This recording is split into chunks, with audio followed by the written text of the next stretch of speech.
Good evening, everybody, and welcome back then to another LFM stream here for round number 10 of the Case King Pro Series here in Season 9. And what a fantastic season it has been so far. Last week, we were at Spa-Francorchamps, where George Boothby took his first victory of the season at a very crucial time, because in the process of doing so, he ended up bringing himself right into the championship mix at the front of the field, and that battle at the front between himself and Luke Whitehead now is very, very close between those drivers. Even when taking into account drop scores as well, the gap is less than 100 points between them. Though we will have to see how things play out. I think there's the possibility that George Boothby may not actually be participating in this evening's race, which could really shift the dynamic back towards Luke Whitehead in this championship. But we will have to see how things play out across the final 3 races of this season. But it was a stellar drive from the British driver. Valentin Barrier started on pole position last week, but unfortunately couldn't quite convert it into his second victory in the Pro Series. And Boothby, calm and composed as ever in that Honda, was able to fly towards the front in the early stages, hold position, and took a dominant victory in the end. However, for tonight, we are looking to go, of course, to Indianapolis, a very distinctive and interesting circuit that presents a very different challenge for these drivers across a variety of different ways. There's lots of contrasting types of corners. We've got the high speed, fast sections, of course, in those sort of banks and so on and so forth. But we've also got those kind of Mickey Mouse tricky sections of the road course when you go through that complex of 1, 2, and 3, in through 6 and 7, and then that really kind of tricky S-bend section from 8 and 11. And it means that there's this constant dynamic of balance between which cars are really going to be the ones that you want. Traditionally, Ferraris, I think, have run pretty well around here at Indy, and we may also see the likes of drivers in the McLarens having a pretty good time around here. The Porsches are going to be very quick in some of those middle sectors where all the twisty stuff happens, but of course, they are going to be in a bit of spot of bother when it comes to those flat-out straight sections. And the main overtaking opportunities on the run down towards Turn 1 and towards Turn 8, it's going to be tricky and difficult for them to be able to make a move over other drivers in this top split. So I have to see how it all plays out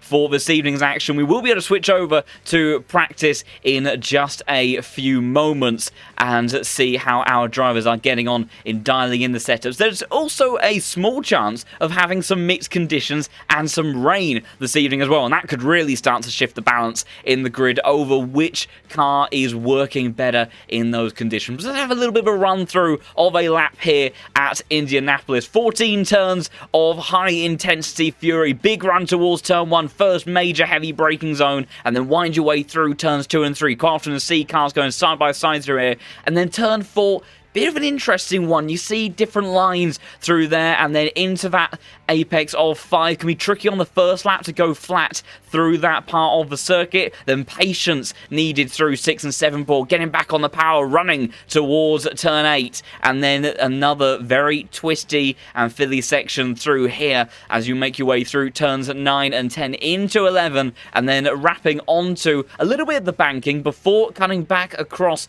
in towards that complex of Turn 12 and 13, and then through the final corner of Turn 14 to round out the lap. Unfortunately, we don't get to make too much use of the banking here at Indy, but we do at least get a little bit of it, and it does make quite a big difference, especially actually in the wet weather, because when you're trying to get on the power as early as you possibly can out of the final corner, although traditionally when you are on a dry track and you've got everything dialed in, everything's warmed up in the car, it's a pretty easy final corner. But when this circuit gets slippery, it gets much more dangerous as you make your way towards the concrete on the outside. And the last thing that these drivers want to do is end up in the wall, get that damage in the race. Otherwise, they will be in for a world of pain for the 60 minutes of driving that they will have to endure during tonight's race. About as unforgiving, actually, in a way, as Watkins Glen. Seems to be a theme, somewhat, for some of these more hardcore, older style of American circuits. Watkins Glen, Indianapolis, concrete walls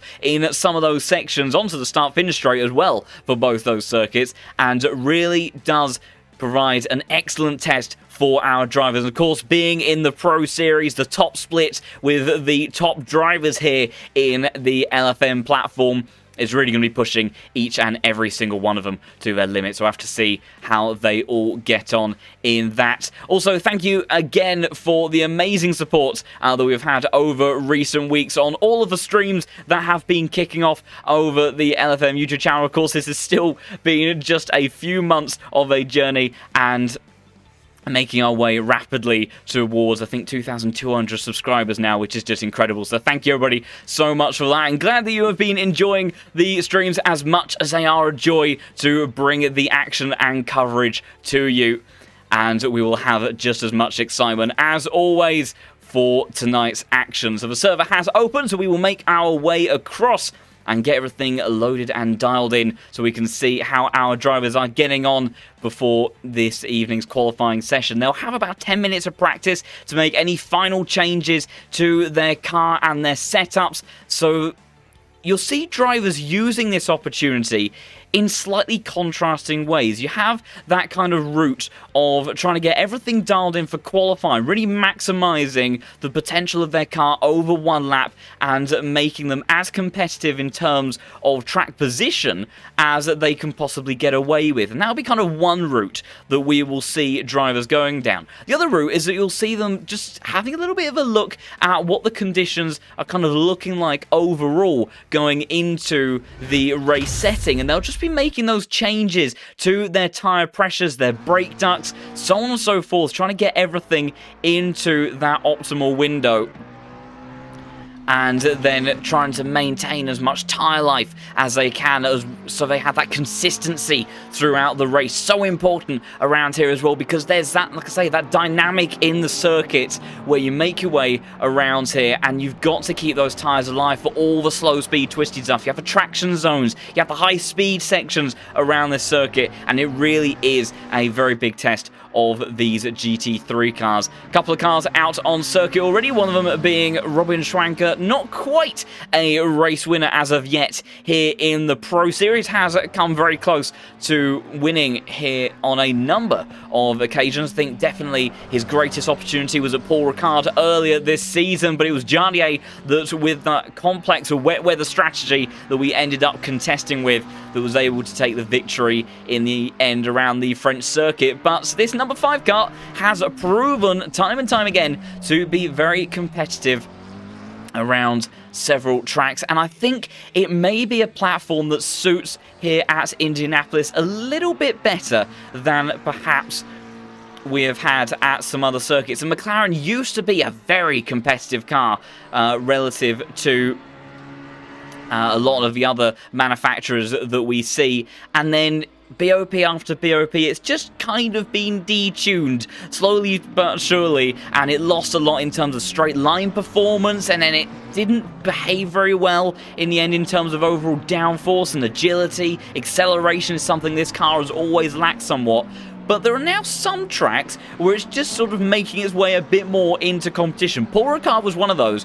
And Indianapolis may be one of those again, that mid-engine platform that's very good at handling then the high-speed elements of this circuit, low profile, maybe able to get up to speed quite nicely down the start-finish straight as well. I think the Ferrari will still be the dominant package around here, but we could very much see this McLaren being up there as well. And then when you compare to the likes of Grantis Correcus, obviously another one of 3, excuse me, actually I think about 5 now in this series of Veloce drivers. Make that 6 potentially if we have Valentine tonight. I don't think we have the Frenchman in the field either, so I think actually a little bit of a cut down from the Veloce drivers this evening. But the likes of Correcus, Whitehead, Boothby, Samir, Jardier, and then of course Valentine, new addition as well. Those guys are very much lining up quite an arsenal of drivers at the tippy top parts of the championship standings. and have been very difficult to beat on a number of occasions. But we'll go on board in just a moment with Brugnara, the number 15 Ferrari. And like I say, I think that Ferrari is going to be the car that may ultimately be the most competitive package around here this evening at Indianapolis. It's able to run a very low wing setting and still generate a substantial amount of downforce around here to get it through all of the twisty stuff. And on top of that, it is able to get the power down very nicely. Slightly aggressive sometimes with the wave of that power, and the ECU kind of kicks in at the bottom end, but still nonetheless a powerful beast indeed. Not so much curb work this car has to deal with, which of course the suspension characteristics, the thing that is really often the kicker for this car. But making your way through turns at 1 and 2, have to be patient on the throttle when you get to the exit of turn 2 there. Don't run too wide, because you need to get yourself to the left hand side of the track so you can cut back towards the apex then as you make your way in towards turn 4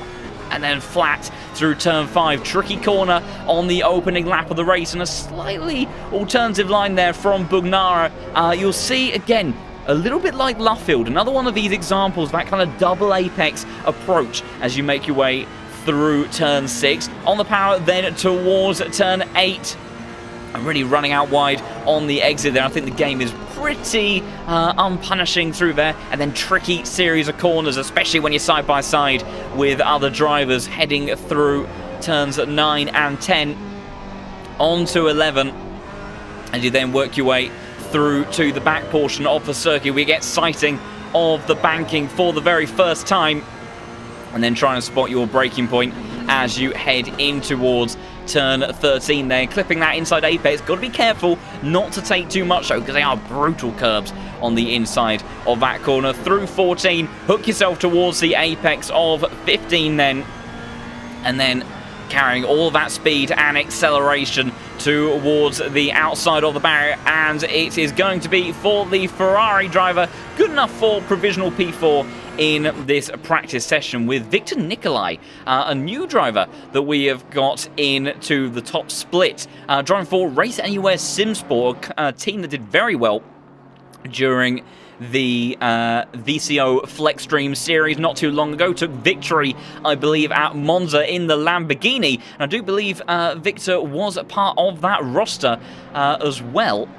So we'll have to see how he gets on. It's sporting the BMW for this evening, a platform that may perform well and better if we do have some mixed conditions, but I think perhaps it may struggle a little bit in terms of agility and acceleration out of some of the slow speed corners. But we have seen time and time again that the BMWs have had good top-end speed, and you combine that with a platform that is rather forgiving for the most part, encourages the drivers to really push it constantly throughout the race, and you could very much have a competitive car on your hands. And the number 34 car, who I believe is sporting the Romanian flag, if I'm not mistaken.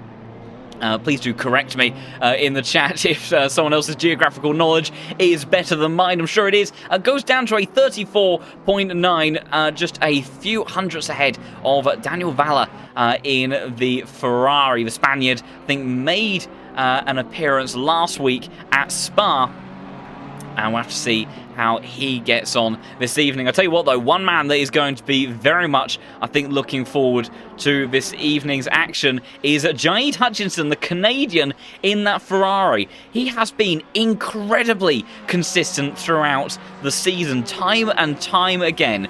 This man in that number 7 car for tonight, driving now for Jean Alesi Esports, I think a relatively new addition to that ever-growing roster as well, has been up at the tippy top of the field, often in a car that wasn't really outright there on pace, and where the Porsches, the Hondas have typically been the package that's been stronger across most of these tracks. Hutchinson has been able to keep himself at that end of the grid. He's a little bit behind in terms of the championship battle in overall points. I think he's about he's a couple of thousand points or so away from the drivers at the top of the standings. But when we consider drop scores, and of course he did have that unfortunate disconnect at the Hungaroring, which really hampered his chances in the championship, and he went into that round as the championship leader.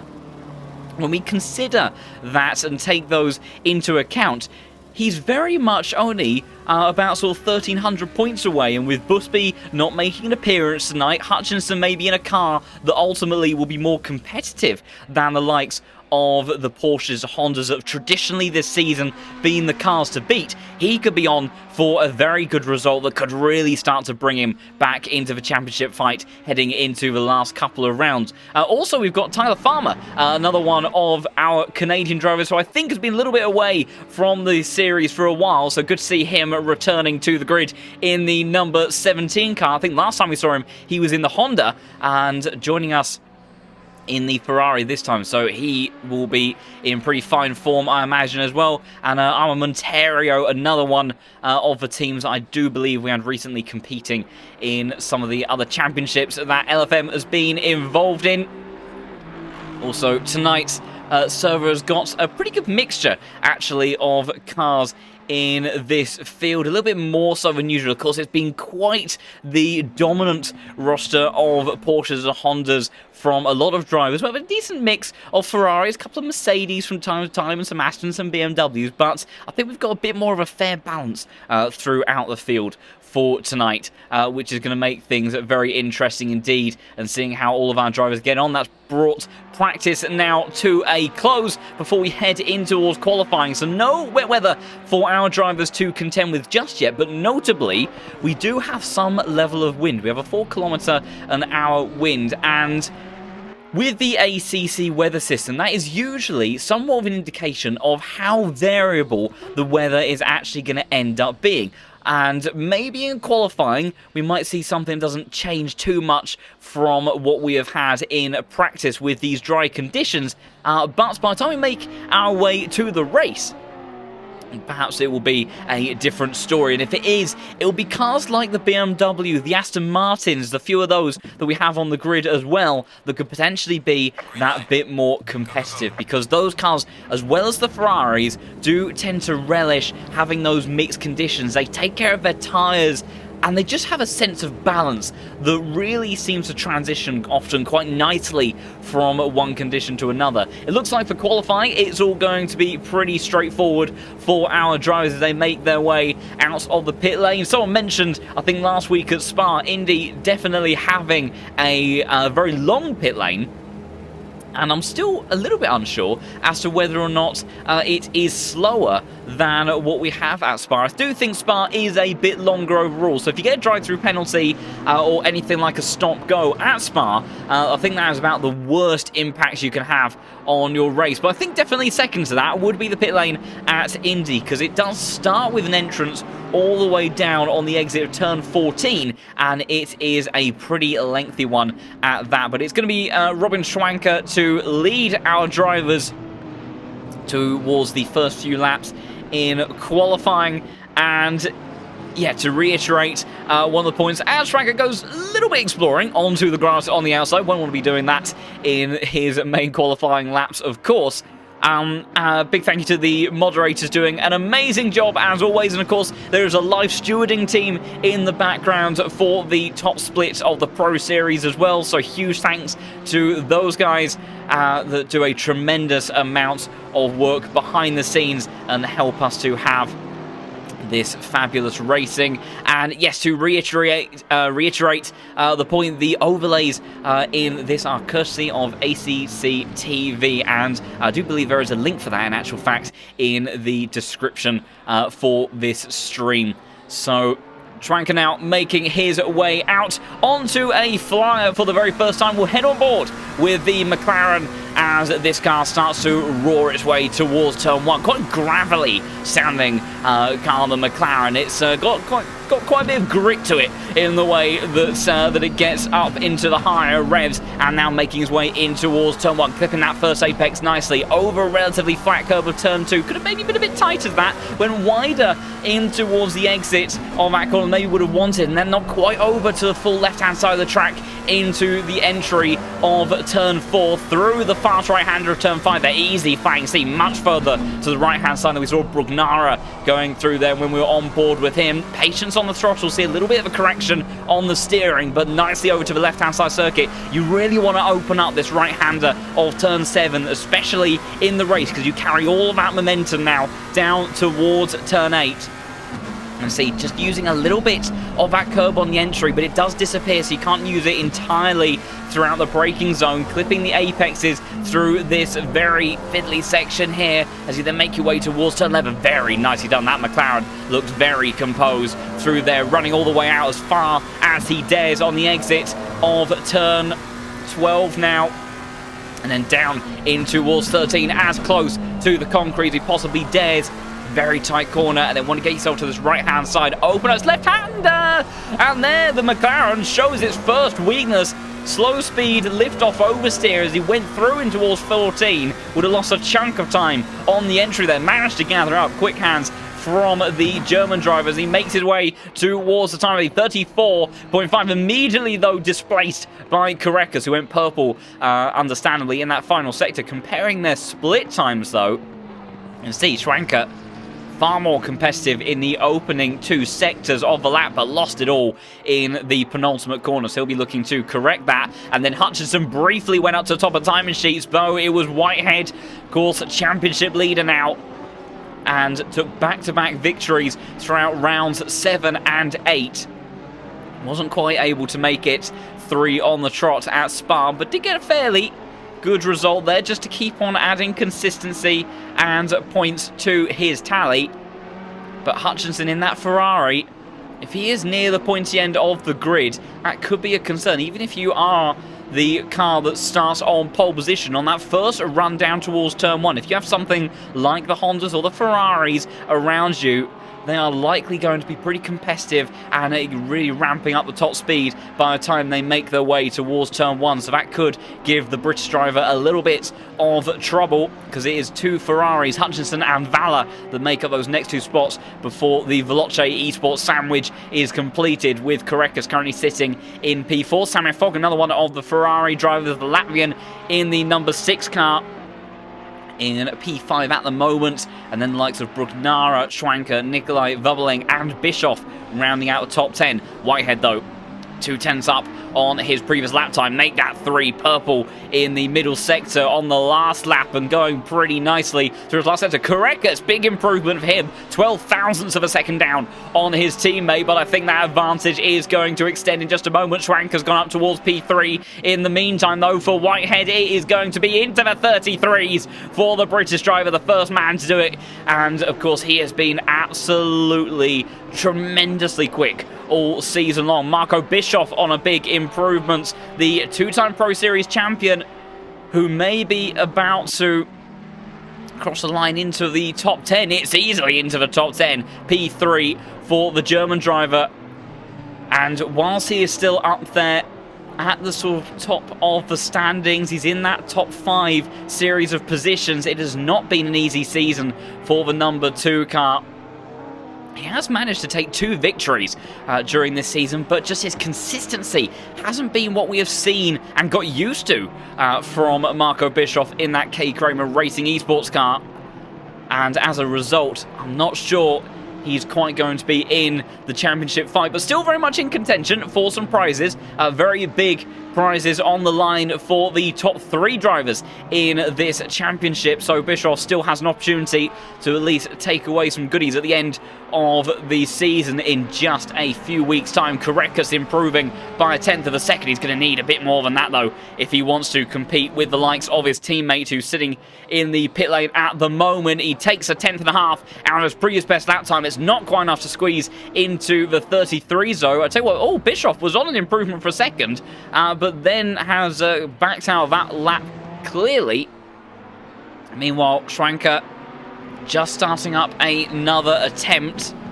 Has potentially got a little bit of traffic in front of him, and again, wide on the entry of the corner there. That's going to lose him some time. It's not ideal for the German whatsoever.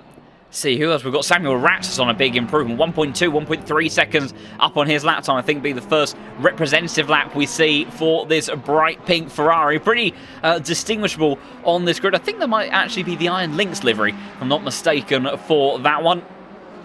I think that is a roster which in real life is an all-female lineup and has been very successful and competitive time and time again in real life racing. And Rat sporting that livery in the number 20 car for this evening, as he heads now in towards that complex of 13 and 14. He's joined by another Ferrari just behind him. I'm not quite sure who that is. I'm trying to see. I think... is that actually Hutchinson? It is Hutchinson. Hutchinson's on an improvement as well by 0.3 of a second. I tell you, was going to get a nice slipstream as they head towards the final stretch to the finish line, but he did go a bit wide on the exit and he has lost momentum as a result. It's an improvement for Hutchinson and Rats. Hutchinson goes up to P3, not quite able to get into the 33s, and for Samuel Rats, it's good enough for top 20, P18, and there you saw Hutchinson diving out of the way and will look to line up another lap time in just a moment, but right now it is Porsche on the front row, and then Hutchinson, the only one of the Ferraris right now sitting inside the top 5. Tell you what, good lap time from Aiden Walsingham in that Visceral Esports Mercedes, a car that I would have expected to maybe struggle a little bit with aspects of this circuit. Those slow speed corners are going to be a bit of a pain for the German outfit, so good pace out of the number 10 car for today, but I imagine that maybe in the race it may not translate quite so well for that car, as it will tend to burn through its tyres, and we may see him even having to back off the throttle a little bit through those final couple of corners and losing a lot of momentum down start-finish straight, because Mercedes does traditionally burn through its front tyres quite severely, and that front left, I imagine, is going to be screaming in the latter stages of the race. Rat's continuing to improve on his lap, currently one of the only drivers that is on an improvement, although I think he's lost a little bit of time, gained it back on the exit, though, of turn 13, carrying that through as one of the BMWs going very slowly. That's going to not be the best start to their lap when they get going in just a moment. So I think we may actually have 3 of the TF Racing crew, predominantly Greek drivers, in that. Samuel Rats does improve just a smidge and goes up to P17. In the meantime, we've got Jonathan Clifford in the number 28 Lamborghini, the American driver, of course, home circuit for him, and I think the first time we've seen him in the top split so far this season. So he'll be looking to get a good result, no doubt about that. At the pointier end of the grid, Luke Whitehead has just initiated a lap of his own, was going pretty quickly in the first couple of turns, not quite good enough to improve after turn 4 and 5, though. He's pretty even with his previous best. Bischoff has found a 10th in the opening part of the lap, just rounding out Clifford's lap time. He, in actual fact, just has a few corners to go. We'll see some more improvements coming through in just a moment. And yes, to Lotra TV, I do believe, like I say, I think one of the sponsor links in the description of this stream should be able to take you towards ACC TV. And I think it might be under ACC Drive in all of that, as they do a couple of different plugins and goodies for Assetto Corsa. Clifford making his way towards the line. He's lost time, though, in that final sector, so it won't be any improvement for the American. Daniel Brewer in the BMW, 0.3 up on his lap time in the number 22 car, as both Whitehead and Korekis continuing to go well nearer the front of the pack. You see that was Farmer making his way through not too far ahead, and for Daniel Brewer, it's good enough for P19. In the end, Whitehead just rounding out his lap, and he did lose time in the final sector, so it won't be an improvement for the current pole sitter. And Korekis, you can see, pretty much even with his current lap time. And he's improving a little bit as they head through into that complex near the tail end of laps. In actual fact, it's gone on board with the Lithuanian driver at Auto Marcha. Samet does a big lap time there, only 300ths down on Luke Whitehead. What a stellar time there from the number 6 car. And I'll tell you what, another Ferrari was going extremely quickly. It's Hutchinson into the top of timesheets he goes. Such a stellar lap, I lose my words entirely for a moment. The Canadian, right now, with just a couple of minutes left to go, goes on to provisional pole. Whitehead heading out of the pits now for his last attempt of a flyer. Hutchinson carrying on and already going purple in the first couple of corners. That was a mighty time there from the Canadian driver, and I said he would be quick today, and he's already looking to try to get his best starting position. Korekis in the end wasn't able to improve. But Hutchinson, as we go on board with him, he is currently running purple in the first half of the lap. This Ferrari has a lot of pace this evening. Just had a little bit of a slide as he went through turn 7 there.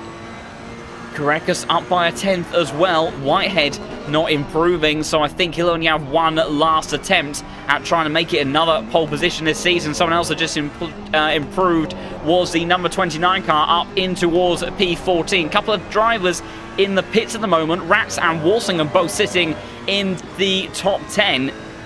But I don't think they're going to be able to get out for another lap, so that might be their qualifying session done. But Hutchinson now still going purple, still going fastest. Beautifully done on the entry in towards 13 there, through 14. Patient have to be. Careful on throttles where he lost a little bit of time last time as he went through turn 15. He's again really even with his previous lap time. It's going to come down to the wire as to whether or not it's an improvement for this number 7 car. This could be all he's got in the tank. It's a 33.7 for that driver, and he is going to improve. But you see, he did lose time in sector 2 and 3, but he has got enough fuel on board for just one more attempt. He's got Whitehead just behind him on circuit, who will be starting his final lap as well. Bischoff only good enough right now for P4, and he is in the pit, so no further improvement for the two-time Pro Series champion. Gerardis now, the Greek driver. Oh, who was that? That was Whitehead. So Whitehead demolishes the foam blocks in the background there, and there'll be nothing more that the British driver can do, and that could hand pole position now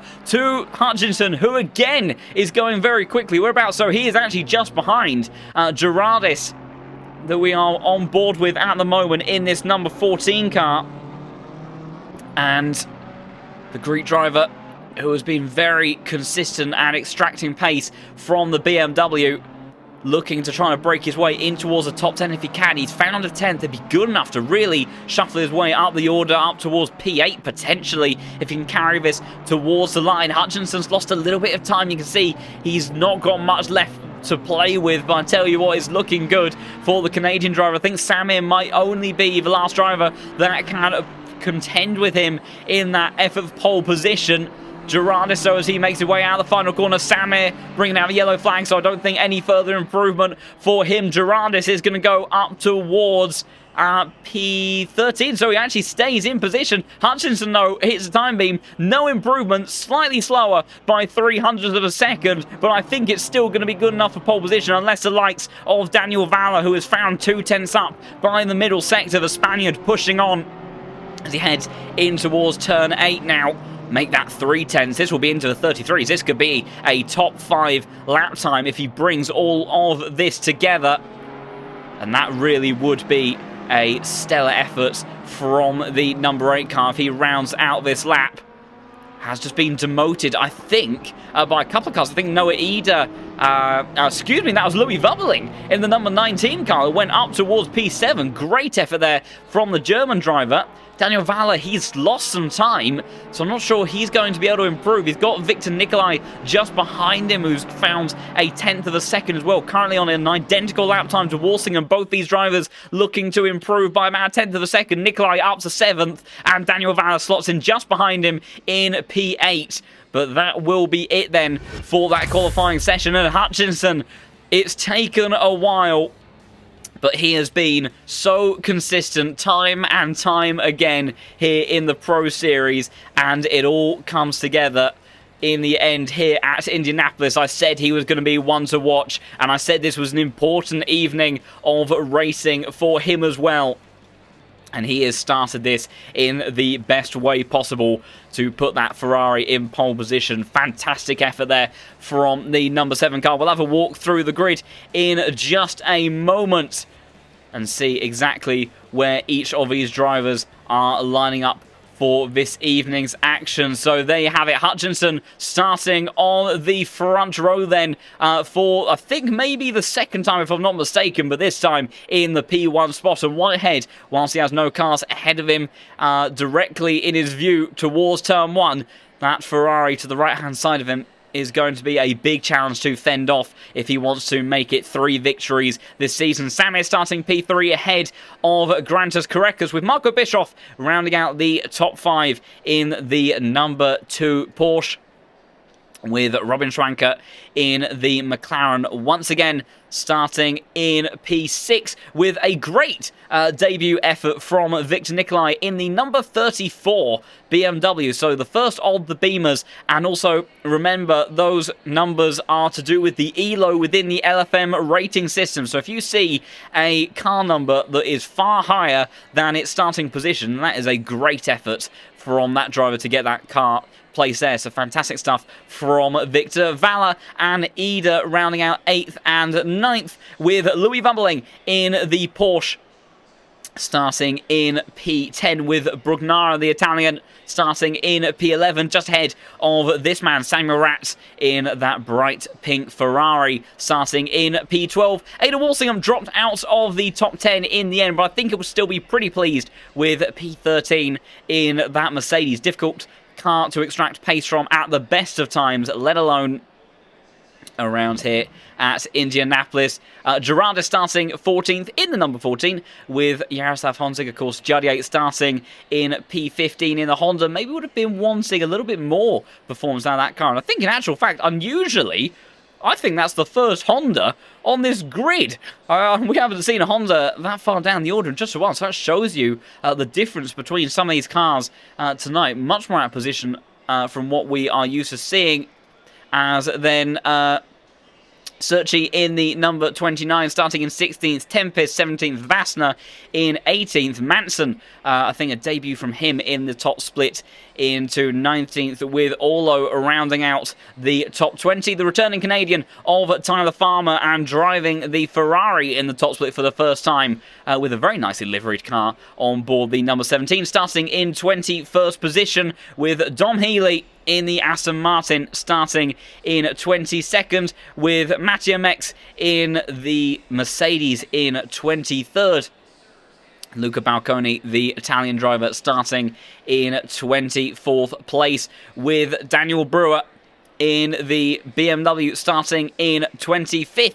And I think the first of a little bit of a train of BMWs, Jans Drexler in the number 16 car, starting in 26th. And then Panos Vijanis, another one of the Greek TF Racing drivers, starting in 27th position. Then we have, I can't actually see all of that name, unfortunately, on my overlays. The name is too long. But we have Oliver Hagstrom in the 28th spot, with Polikov starting in 29th in the number 12 car. Sebastian Krohn rounding out the top 30 in the Honda.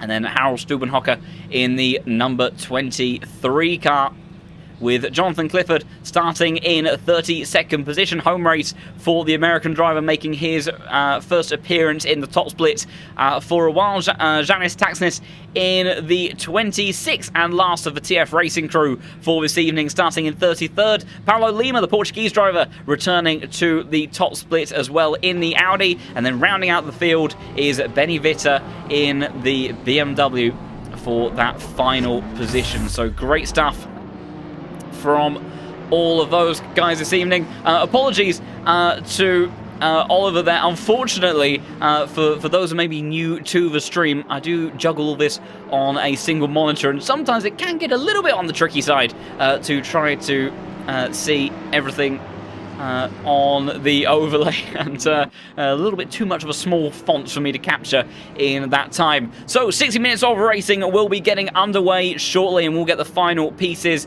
of the overlay all in place. Of course, a mandatory pit stop as usual. And whilst a tyre change is not compulsory during that pit stop, it is a minimum pit timer of 25 seconds. So usually those 5 seconds difference. So if you want to do a pit stop with a tyre change and no damage repaired, then that will be a 30-second stop. So those 5 extra seconds in the pit lane usually are outweighed by the advantage of the fresh tyres. However, like I say, we could have some changeable conditions. At least for the first half of the race, it is looking pretty steady for these drivers, but still a 4km/h wind for them to contend with, and that may start to introduce some potential opportunities for some rain to come into the latter stages of the race. And of course, these drivers have a central pit window during this race as well, and that can sometimes make it a little bit awkward when you do have those changeable conditions, because you need to serve your pit stop during that pit stop window. Otherwise, even if you take that mandatory stop during the race, that you will still have a large penalty applied to the end of your finishing time. So drivers now making their way through to the start-finish straight at the end of this formation lap. Jade Hutchinson, the last attempt in qualifying for him, wasn't quite able to snatch pole position, but the lap before it was just good enough to eke out the championship leader of Luke Whitehead. And it's the first time that this number 7 car has seen no cars in front of him whatsoever. And could this be the day where the Canadian's been so consistent during this season takes his first victory in the Pro Series?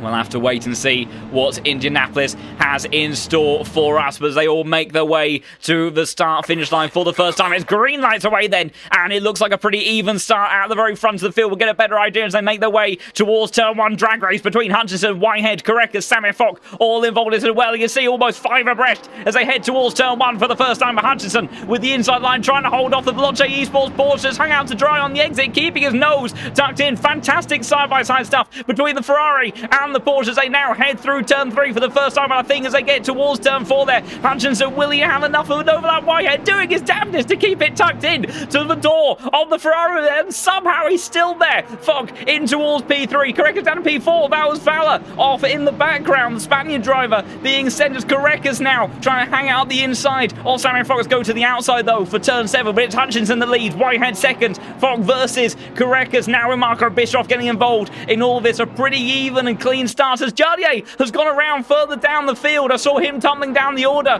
but Korekas, Bischoff, as Korekas been sandwiched and stuck behind the Ferrari there, the German driver trying to use all that wealth of experience inside the cockpit. They're now going side by side through turns 9 and 10 in towards 11. Fantastic stuff between these two, and Bischoff slots his way in towards P4. Great stuff there from the 2-time Pro Series champion. Further yellow flags kicking off down the order. That's Taxis has gone all the way around. Farmer, Jardier, Vassner as well, all out of position, but I do need to keep an eye on what's kicking off further up the order, because Bischoff has got a bit of trouble from the Lithuanian, immediately trying to reclaim that position in towards P4, but the number 2 car in the server is going to be the one ahead of the number 1. Hutchinson then leads, half second clear of Whitehead, then it's Sammy Fock in P3, Bischoff, Korekas, Schwanker, Nikolai, Ida, Vumbling and Valor. Despite that off moment, he has stayed inside the top 10. Korekas now trying to go towards the outside line. Manson and the number 35 car swapping positions in the background as well. Bischoff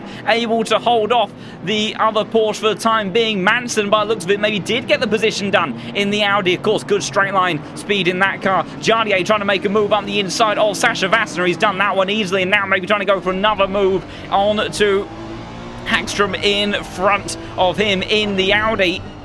But you see, this pack still very densely put together. Benny Vitter and Tyler Farmer, I think, just swapped around with the Canadian driver coming out on top. Meanwhile, it's all kicking off inside the top 10 as Nikolai lost a chunk of positions. Oh, very late move towards the inside line as Brugnara trying to go to the inside, 3 wide now as they head in towards turn 8 there, and the BMW has to back out that one. Valor all the way around the outside of the pair of them and makes his way in towards P9. Very opportunistic stuff from the Spaniard. Meanwhile, Walsingham, Samuel Ratz in the background, side by side through turn 11 now, and it will be a better exit for the Mercedes. Maybe it'll send one up the inside as they head in towards turn 13. We saw Korekas try to make it stick. Will we see Walsingham do the same thing? He's been stuck towards the outside line, and you can see that pink Ferrari holding defensive for the time being. Gerardis getting involved in this as well, and maybe able to set up a move on the Mercedes, though. It's Nikolai and Brugnara just in front of them, scrapping on the exit of turn 13 there.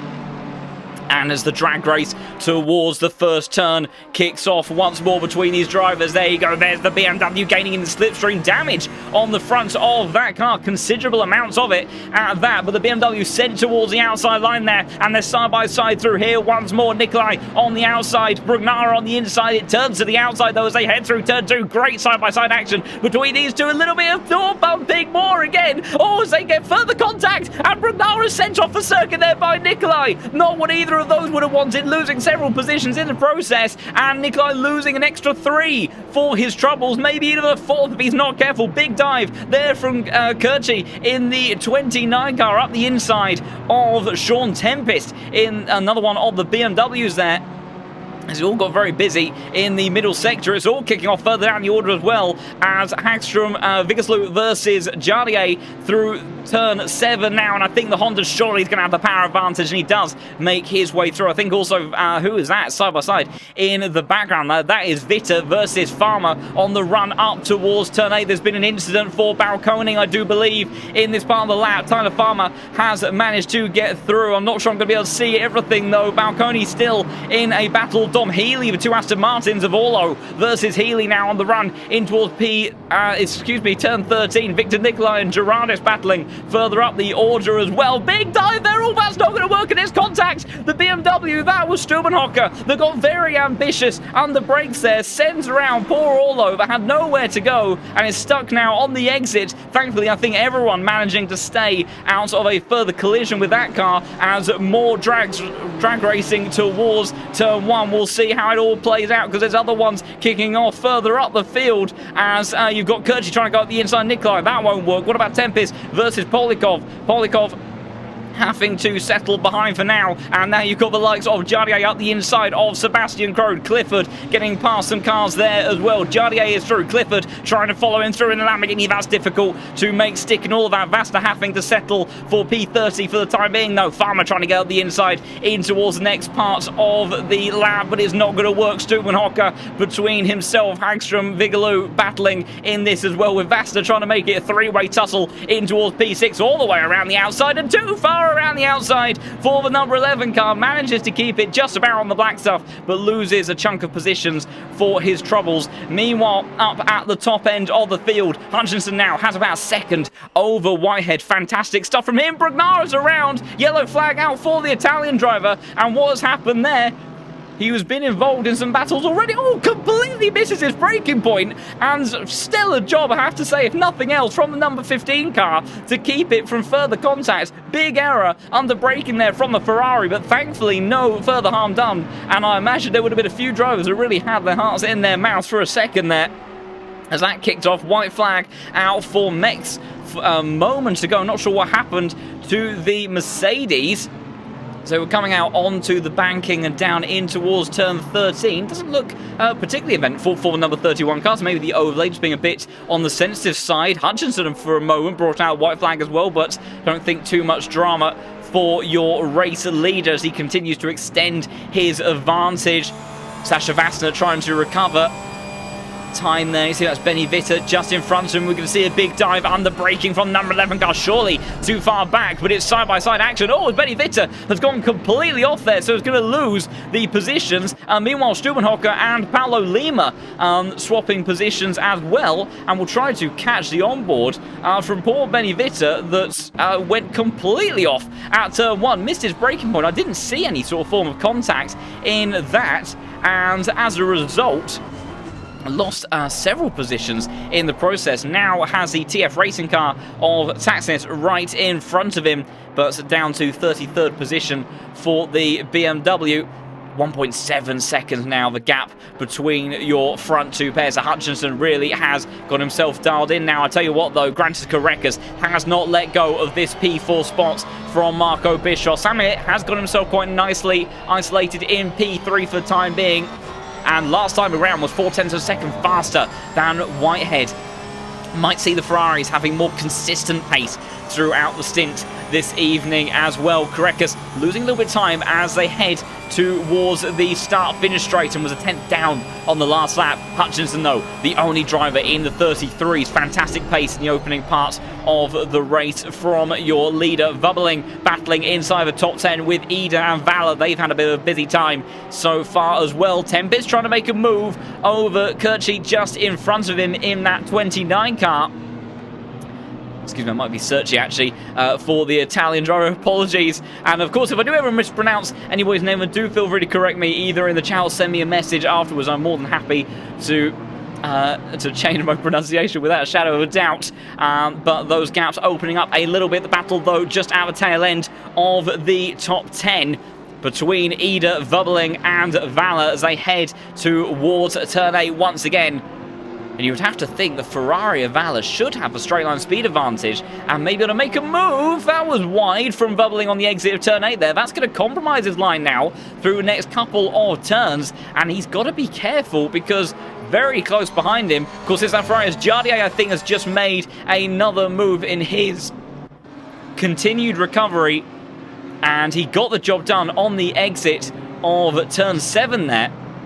And was able to get himself up into 23rd position. Also, apologies, my voice seems to be doing all sorts of shenanigans for this evening. Schumacher still battling with Jonathan Clifford for the positions just inside of the top 30. And that Lamborghini, pretty good in a straight line nowadays. The top speed of that car in recent BOPs, more competitive as Korekis almost went down the inside, couldn't make it stick. Valor, I think, was trying to do the same thing onto the back of Vubbling. I tell you what, though, set up a much nicer line heading through turn 2. Now you see it continues. It's all about the way in which it propagates from one apex to the next and almost contact between the pair of them there. You see, I tell you what, the exit that Vubbling got, despite the handful that Porsche was on the exit of turn 4 there, managed to really get the power down in the end. Traction, of course, big advantage for that car and able to rotate very nicely in the slow speed stuff, just keeping Spaniard behind for the time being. Korekis, though, versus Bischoff on the run towards turn 8 once again. And still having to sit behind the German driver for the time being. The suggestion in the chat, yeah, I think Whitehead, he has to go for something regarding strategy if he wants to try to get any sort of overlap with Hutchinson and make a third race victory of the season come to fruition, because right now Hutchinson 2.5 seconds his lead in just the opening 10 minutes of this race and is doing a stellar job. And I'll tell you what, right now Whitehead, his bigger problem is holding on to P2 because Samit in another one of the Ferraris, of course, and overall the car that was expecting to see to be the dominant package around here at Indianapolis. Samit settling into his groove and another 0.3 of a second faster than Whitehead on the last lap. And of course, when that Ferrari gets close, it has pace, it has straight line speed, and it has opportunity around here at Indy. So could definitely see something kick off between those two in the coming laps. Ida has managed to produce a little bit of a gap over Vubbling. Valor, though, still on the tail end of these two Porsches for some of the final positions inside the top 10. Walsingham as well in a scrap with Samuel Ratz in that pink Iron Lynx Ferrari. And then Victor Nicolai having a battle between the two BMWs. You see there's a lot of damage on the front of that car. We'll go on board the rear diffuser of Gerardis in this TF Racing Beamer.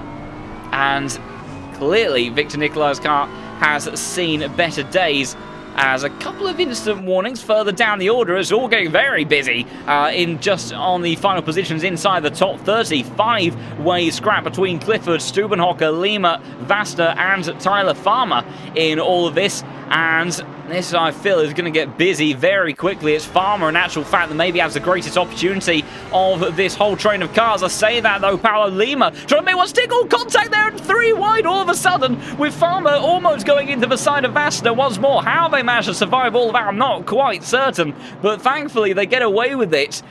And that got very close, and I thought for a second there was going to be 2 cars that were at least wiped out on the exit of turn 8 there, but they all managed to keep on going. The gaps do open up, understandably, though, for a moment.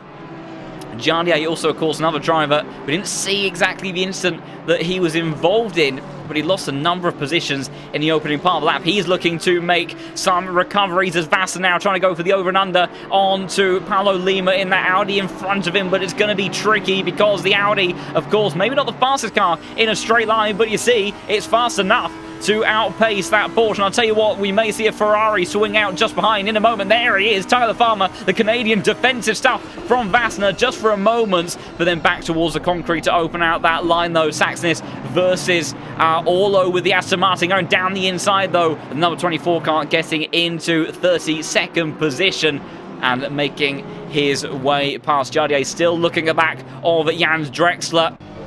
Now on the inside lines, could turn towards the outside and see setting up that cutback, and I think he's going to have a huge amount of drive and advantage over that BMW as they come out of the exit. I've got on board the wrong diffuser, excuse me. You can see that they're still side by side, but in the end Drexler does concede the position and allows that number 4 car to go up into 22nd place. Meanwhile, Farmer versus Vassar still kicking off, and number 17 car has managed to get through. It still looks pretty busy, but I think it was a cleaner fight in the end than what we saw about a lap or so ago. So number 17 car making his way up into the top 30.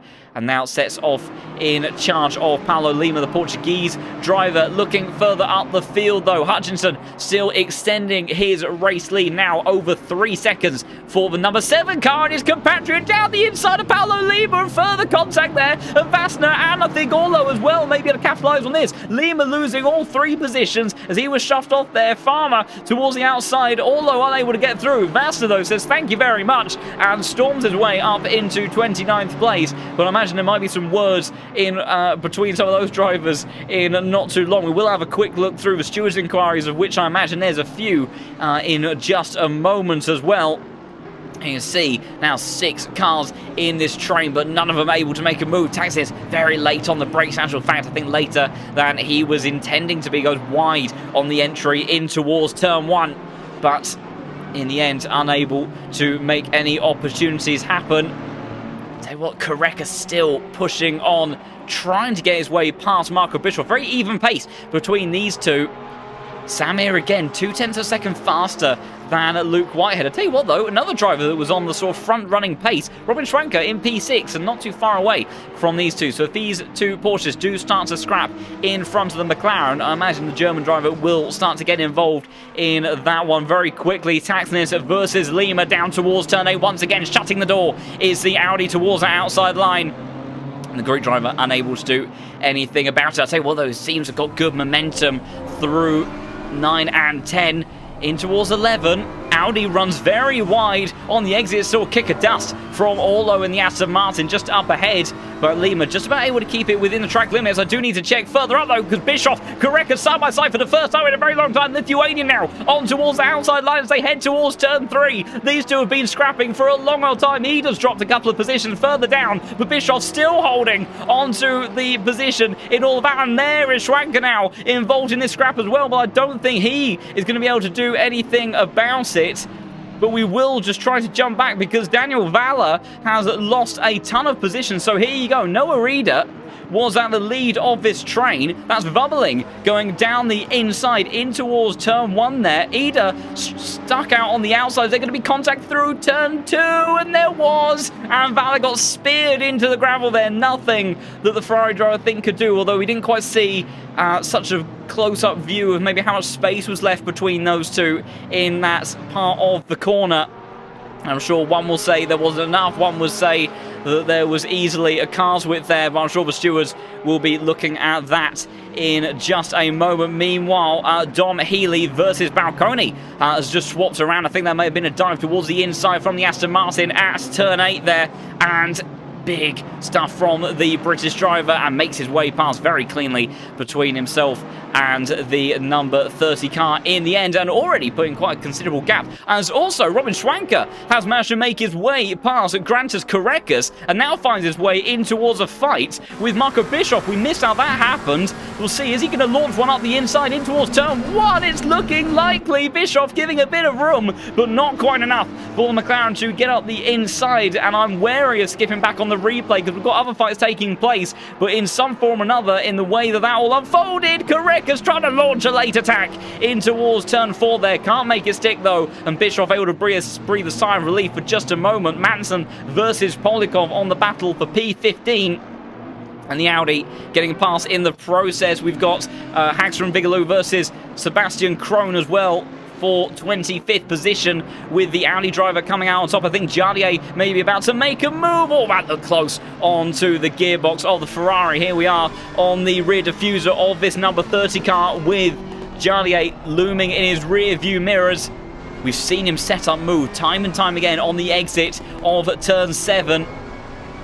Good traction though for this Ferrari on the exit there, and Jardier I don't think will be close enough as they head towards turn 8. And indeed, he is going to have to wait for another opportunity later on in the lap, I do believe.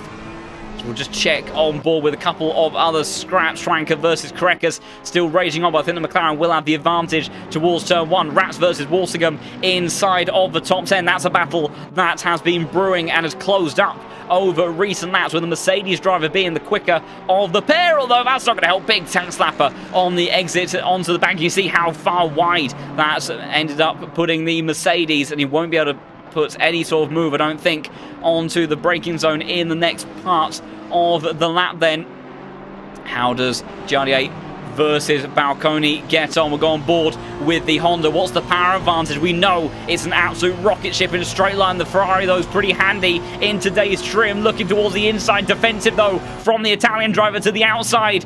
The number 4 car is going to have to go. Great defensive stuff from the Ferrari, but the cutback, so much experience in the cockpit this car, but Ferrari still putting up quite the defense. In actual fact, Jan Drexler now looking to get involved and trying to reclaim a position. I don't think he'll particularly go for it, but fantastic stuff from Balconi. May not be the fastest out of those two, but is certainly putting up a great defense in racecraft there. Vassner holding off the BMW and the Ferrari of Farmer versus Stubenhocker. Farmer all the way around the outside. Incredible stuff from the Canadian drivers. He looks trying to recover some positions. Orlo now thinking about a move up the inside in towards turn 6, but he can't make that one stick either. And just for a brief moment, some of these battles will calm down, but I'm sure it'll kick off in just a second. And there you go, commentators Kurt Stubenhocker wide on the exit of turn 7 there. A little bit of door-to-door banging between himself and Orlo, the Aston Martin, around the outside. That's a tricky one to make stick, but I think he's done it beautifully in the number 24 car, and up into the top 30 does Tobias go for the German driver in the Aston Martin. It's a great side-by-side stuff between those two. We've also got the battle between the 35, the 22, as Victor Nicolai, the first of these drivers to blink with that pit window having opened up. And he is immediately going for an undercut strategy and maybe to repair some damage on the front of that Beamer as well. As Daniel Brewer now maybe making a move over the fellow BMW just in front of him around the outside. He's trying to make it stick. We've seen it go wrong here before. Side-by-side action. A great racing respect so far. Daniel Valla watching with a great deal of interest as he looks to try to recover some positions. Brewer sent towards the outside line. Almost 3 wide now on the entry in towards turn 4. BMW fighting back. Absolute hair's width left between those two cars. But the BMW still manages to hold position. Valla will have to wait for another opportunity. Although I don't think he'll be too far away, because I think this next drag race towards turn 8 is going to be a busy one indeed. Panos in that 35 car has managed to extend a car length or so over Brewer, with Valla and Healy getting involved as well. Interestingly, Valla not taking the tow from the BMW in front, and Dom Healy almost going into the back of the Ferrari in front of him under braking there, but able to keep it out of the rear diffuser of that car. Will stay on board with this 4-way tussle for position for the time being. And we'll also try to see if we can have a little bit of a look through what the stewards have been up to. I think they might have had a fairly busy time. So, 15-second penalty for the number 22 car. That, as there was a kick of dust there, I think, from Daniel Brewer. The number 22, that belongs to... Oh, it does belong to Brewer's. Valla dives into the pits. So this BMW, see on your screen, 15-second penalty for forcing another car off the track. 15-second penalty for the number 29 car as well for causing a collision. So that belongs to Cerci, currently sitting in P12. So that's a shame for the Italian driver. who was holding on quite nicely to that one. 5-second penalty for the number 30 car. That belongs to... who is that in the grid? That is Luca Balconi, the Ferrari, currently sitting in P19. Number 23 car getting a 15-second penalty. That is Stubenhocker for causing a collision. 10-second time penalty for the number 17 car. That is Tyler Farmer in this Ferrari now on your screen. And that is all said and done. A lot of no further actions from the stewards, as we have had quite the array of incidents so far in this race, but only those so far being worth a penalty. Korekas still applying the pressure to Robin Schwanker. 5 seconds now the gap between your race leader and your championship leader. And Korekas now, the first of the Veloce esports cars to go into the pits then, and looking to go for that undercut strategy and trying to see if he can make his way past Robin Schwanker in the McLaren. Of course, lost that position in a scrap that we didn't quite capture on our screens. One that we might be able to, though, is Hagstrom Vigaloo down the inside the Mercedes of Mex in towards 13. You don't see too many moves made there. The 31 and the 32 car scrapping for position around the outside now for Oliver, the Swedish driver, and gets the move done. Fantastic stuff from the 32 car there, brilliantly set up through that part of the circuit. Great racing respect between those two, and gets it done. Jardier may be able to make a move. Can he onto Balconi in towards turn 1, although I think he might be a little bit too far away, and he is. So with Balconi in the Ferrari still putting up a good fight, because we don't know how much damage may be on board this Honda. We know Jardier was involved in an instance in the early stage of the race, but that's a mistake from the Italian. Jardier, though, unable to get the power down enough to get the overlap. They think about dive towards turn 6. He can't make it stick, although there is an opportunity there, trying to put the Ferrari offline in front of him and compromise the exit out of turn 7. It's been his favourite overtaking spot so far, but I think this may be more or less one of the first Ferraris he has come across, and it is a very strong car around here today. I'll tell you what, though, Samuel Ratz has broken away from Walsingham, now trying to make a move on one of the other K. Kramer Racing esports cars all the way around the outside in towards 13, and that's a little bit deep on the brakes and onto the grass as well for Noah Reeder. He's still got the inside line as they head in towards turn 14 now, but surely the straight line speed, if nothing else, for the Ferrari is going to get it done on the exit, and he has. Brilliant move from the number 20 car as he gets his way in towards P7 there. And Noah Reeder, even in that slipstream, I don't think surely is going to have enough pace towards turn 1 to do anything about Rats, as Daniel Brewer has also come into the pits. And Noah Reeder then defenseless in the end from that. Great scrap between those two. Paulo Lima now battling with Stubenhocker down the inside at turn 1 there. Excuse me, that's turn 13, and then dives off into the pits, not wanting to lose any time in all of the scrapping, and decides instead to go for that undercut strategy over those other cars. Jardier again still stuck behind that Ferrari of Balconi as they head through that opening complex of corners. But he can't get a move done over the Italian driver, who really has had an admirable defence over the last few laps. Of course, we would expect that number 4 car to overall be the faster of the pair, but the Hondas have been struggling somewhat today around here at Indianapolis. In actual fact, we have very few of them on the circuit whatsoever, so I think Jardier, usually surrounded by quite a few Hondas on track, a little bit of a lone protagonist for the Japanese manufacturer.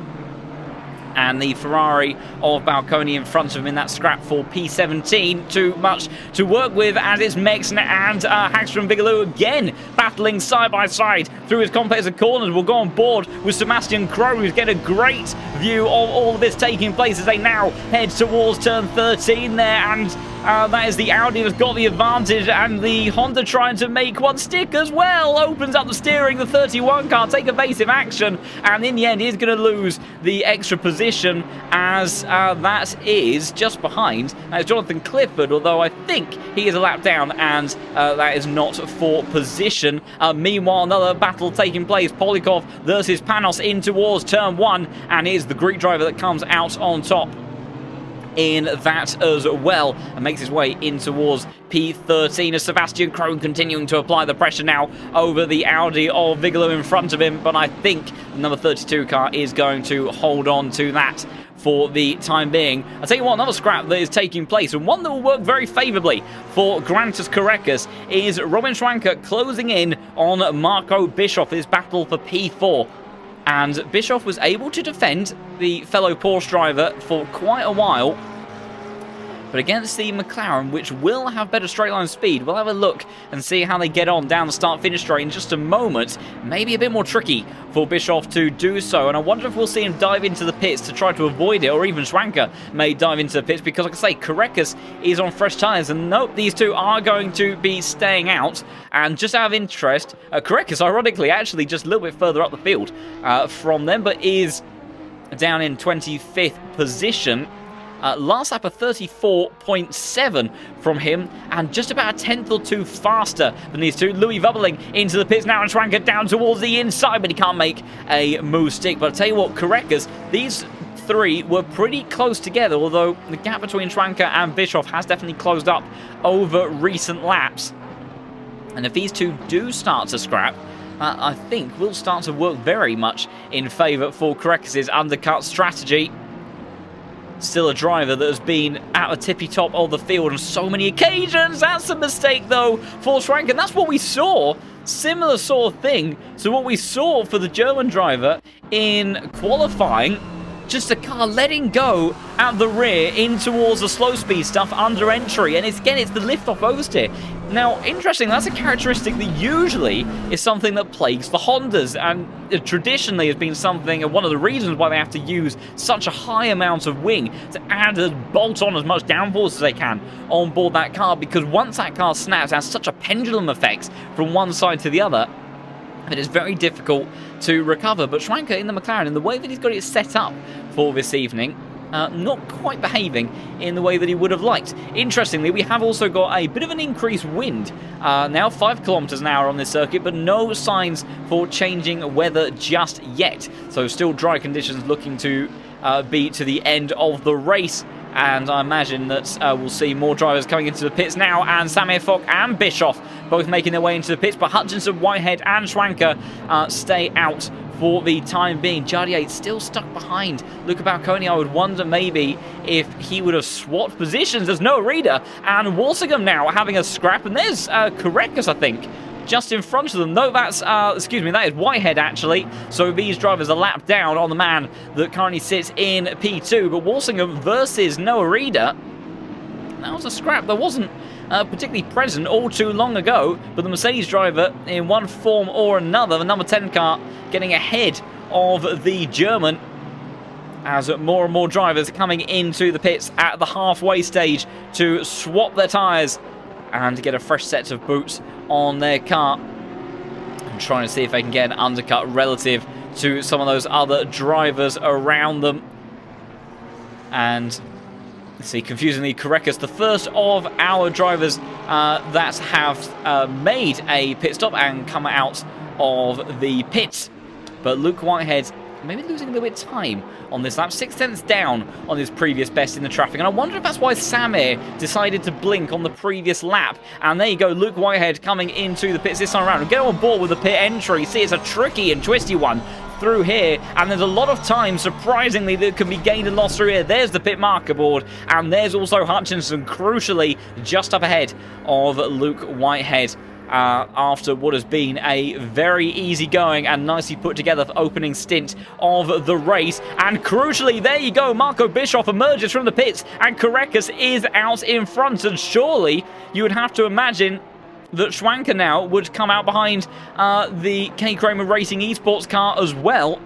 So unless these two start to battle, Carreras' undercut has worked beautifully and allowed the Lithuanian driver to gain 2 positions in that for not too much of a difference in terms of overall tyre freshness, as I think at the front of the field is only the likes of Ratz, Searchy, Manson, Balconi, Drexler and Hagstrom Bigelow that have decided to stay out. Every other driver making their pit stop, and Jardier, of course, will be looking to get that undercut strategy over Balcony that he's been trying to pass for a very long time, as Hutchinson and Whitehead making their way to the end of the pit lane now. And Samit, whereabouts is he then? So he was about a second and a half, I think, or so behind Luke Whitehead, and making his way to the end of the start-finish straight now. Hutchinson and Whitehead just emerging out of the pits, and I'm trying to spot them. There's Whitehead on the inside, and he has managed to maintain that position. So undercut hasn't quite worked out for Samir in the same way it did for Koreka. So I tell you what, it's already opened up a 1.2 second gap over Bischoff, and Schwanker now 1.2 seconds behind Marco himself. So gaps opening up between those two drivers, and as pointed out in the chat, it's great stuff from Korekas to fight his way back in towards P4, using strategy to his advantage to get the job done. Daniel Valler applying the pressure to Dom Healy, unable to make anything stick in that battle, as the last drivers to pit at the front end of the pack. We've still got Andrea Cerci in the number 29 car, Balcony as well, staying out very late. Drexler and Hagstrom Vigaloo, whilst Manson and Ratz come into the pits. Be interesting to see where Samuel Ratz emerges, as of course that scrap he was having with Walsingham, which did seem to then end up involving Noah Eder amongst all that. There's a yellow flag for Bischoff. Oh, Bischoff, I think, has gone around. Oh dear, and he's still having a moment through all of that. What on earth has happened there? For the two-time Pro Series champion has now lost a position to Robin Schwanker, and will jump back quite a bit there to make sure we capture this, because I think this is going to be an uncharacteristic error made all by himself heading through turn 12. He's going to go wide onto the grass, and he does, and he gets a huge moment and somehow manages to keep it out of the wall. Robin Schwanker says thank you very much, breathes his way on past as he looks to try to challenge Korekas now in that scrap for P4, but disaster there for the number 2 car. Thankfully managed to gather it all up enough to not lose out too much time, but potentially difficult for the German driver to recover his way back into that scrap for P4 then, as Valler still trying to apply the pressure to Dom Healy in the scrap for what is P19 as it stands at the moment, unable to do so as Ratz versus Duradis, as Samuel Ratz has emerged very far down the order relative to Walsingham then, and the likes of Nikolai and Gerardis have gained a chunk of positions. I don't recall there being a penalty for the number 20 car in the pits, so I'm not sure. Maybe he either had a bad stop, maybe had some extra damage to repair on the car, or something like that. But one way or another, for Samuel Ratz, has dropped further down the order in all of that. Balcony lapping in the 35s at the moment comparatively. We'll get an idea for Jardier's lap time next time around, though he's got Polikov right in front of him, which he may be able to dispatch of that car fairly soon. Oh, I thought for a moment he was going to send one up the inside, and I wasn't sure quite how that was going to end up working out. In actual fact, has dropped a car length or so as a result of that slight dive under brakes, or a little bit, I think, just a case of braking too late. Maybe just gaining too much speed in the slipstream. Hagstrom Bigelow and Jan Drexler have now gone into the pits as well, and will drop down the order accordingly, as a little kick of the grass from the Honda driver. But you would have to think on this next run, because it's a compromised exit there for Polikov. Much better line for Honzig as he comes out of turn 15, and I think this Porsche is just going to be eaten up over the start-finish straight. I'm not sure there's anything that he's going to be able to do towards a run for turn 1 there, and it's going to be, I think, an easy move down the inside for Jardier, and he gets the move done even before the braking zone, and number 4 car gets his way in towards P19. 35.2 even with the battle with Polikov last time around, and that was 0.2 faster than Balcony. So I have a feeling that the undercuts relative to the Italian driver that is currently, I think, the only car to have not come into the pits, as Cerci is serving their stop at the moment. I think Jardier will be able to get past on strategy through the number 30 Ferrari, and then we'll be able to set off in charge of Daniel Valler, who is currently in a bit of a scrap with Dom Healy in the Aston Martin. but hasn't quite been able to make any sort of form of stop yet. As fastest lap of the race from Hutchinson, 34.002, almost into the 33s, and 2/10 clear of Whitehead, 3/10 clear of the likes of Samir and Grantus there. And a bit of a slower lap last time around from Schwanker. Actual fact, not too bad. His personal best of the race. I was just getting the updates through. 34.5 for him. Good lap time from the likes of Walsingham in that Mercedes. Maybe in the early phase of the tyres having emerged from the pits, that Mercedes might have some pretty good pace. I think that's a good effort there from the Visceral Esports driver to get that car in towards the top 10. A car and circuit combination that naturally isn't the greatest, as Valor has his greatest opportunity so far, and the door is left well open by Dom Healy, and I think maybe he's done a little bit too much there, because that's heavily compromised his exit as they run through the next complex of corner, with Valor trying to send one up the inside in towards turn 3 there on the power through 4 side by side in towards 5, but the Aston still maintains position, and Dom Healy is able to keep Valor behind just a bit longer, and Jardier will want these two to scrap for as long as possible, as Balconi does finally come into the pits then, and we'll see where he emerges in all of that. I imagine he could be losing positions to Polikov and Panos as well. Valor, does he think about a move up the inside this time around? He does, and a little bit wide of the apex again for Dom Healy in the Aston Martin, but it's not enough of a deviation for the Ferrari to make his way through. And we'll stay on board with these two. They are the closest on circuit at the moment. And we'll also get a good view of Balconi, I think, emerging out of the pits as well. Be interesting to see what the pace difference is between the likes of Jardier and these two as they scrap for position, as everybody starts to get promoted from that number 30 car, having completed their pit stop.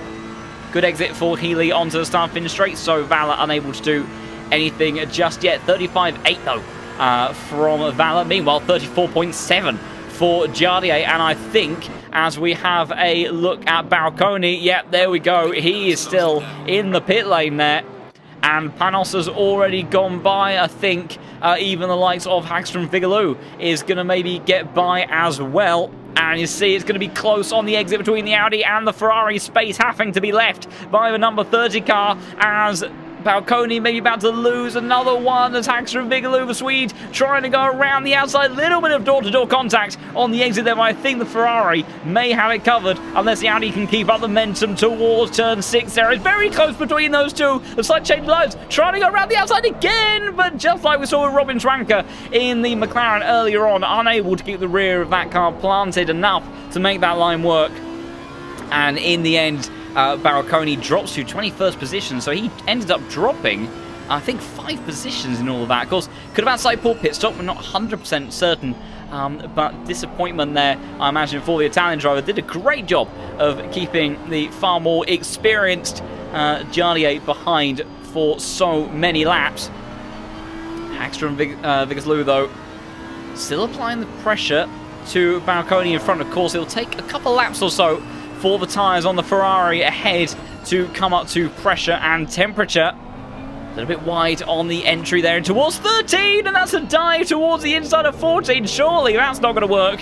I think Oliver should have maybe been a little bit more patient there, because he was on target to have a good run onto the start-finish straight, but in the end, I think the Ferrari will have the advantage and will hold the 32 car back for now, unless it's a big dive towards turn 1 there from the Swedish driver. Let's see, he does look towards the inside line, surely not from that far back. He's trying to open the door, and it's deep on the brakes from Balconi. It's like what we saw with Dom Healy earlier on, as now there's this 5-way tussle out of nowhere that's come into play, and there's Sebastian Krohn, Mattia Mex and Vasta getting involved in all of this, from the attacker to the defender for Hagstrom Vigaloo. That's now got Sebastian Krohn trying to make a move, Vasta trying to make his way past Mex, and Mercedes goes out wide. Porsche ends up going through. Searchy's getting involved in all this one as well. Balconi now trying to stretch his legs and open up a little bit of a gap over this train of cars. It's just emerged out of absolutely nowhere. There's almost like a jump scare coming out of the onboard there with how many cars were crowding around this battle for 22nd position, as that is now Sergi trying to look up the inside of the Mercedes. Look at that, Daniel Brewer and Tobias Orlo aren't too far away in all of this as well, and this is suddenly kicking off to a huge fight outside of the top 20. Other battles we've got on circuit we need to keep an eye on as well is Rats versus Gerardis, Valor versus Healy. And we've also got Panos versus Nikolai in the final couple of positions just inside of that top 20. But this train of cars is suddenly stacked up from 22nd position all the way down to 28th. It's a 7-way scrap between these drivers then. All starting to kick off, although I don't think anyone is going to be able to make a move this time around. Potentially the only one I could think of would be Mex with the straight line speed advantage over the Porsche of Vasta in front of me. Is gaining in that slipstream. It would have to be quite the dive towards turn 1. It's not going to work. I'll tell you what though, someone has done something. Those Rats all the way around the outside. Gerardis almost running out of road on the exit there, and he slots back in towards P12, and there's a little bit of flashing of the lights there. Did something more kick off between these two? I don't know if we'll be able to catch it on the replay, and as the scrap is continuing, I'm wary of looking away from these two as they battle for P12. Just 16 minutes left to go. It's all pretty even and steady for the gaps in the top 10. With Hutchinson, 33.8 last time around. Fantastic lap from him to set the fastest lap of the race then.